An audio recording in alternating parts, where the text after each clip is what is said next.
யோவான் எழுதிய நற்செய்தி அதிகாரம் 10 இறை வசனங்கள் 1 முதல் 10 முடிய.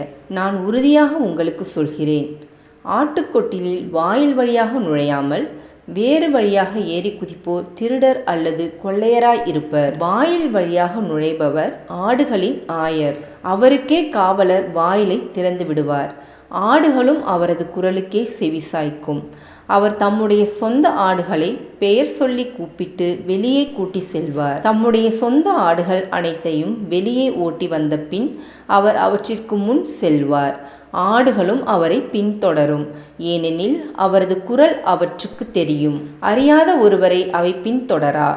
அவரை விட்டு அவை ஓடிப்போகும், ஏனெனில் அவரது குரல் அவற்றுக்கு தெரியாது. இயேசு அவர்களிடம் உவமையாக இவ்வாறு சொன்னார், ஆனால் அவர் சொன்னதை அவர்கள் புரிந்து கொள்ளவில்லை.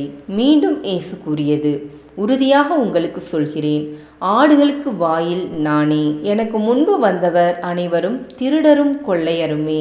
அவர்களுக்கு ஆடுகள் செவிசாய்க்கவில்லை. நானே வாயில். என் வழியாக நுழைவோருக்கு ஆபத்து இல்லை. அவர்கள் உள்ளே போவர், வெளியே வருவர், மேய்ச்சல் நிலத்தை கண்டு கொள்வர். திருடுவதற்கும் கொல்வதற்கும் அழிப்பதற்குமன்றி திருடர் வேறெதற்கும் வருவதில்லை. ஆனால் நான் ஆடுகள் வாழ்வை பெறும் பொருட்டு, அதுவும் நிறைவாக பெறும் பொருட்டு வந்துள்ளேன். இது கிறிஸ்துவின் நற்செய்தி. கிறிஸ்துவே உமக்கு புகழ்.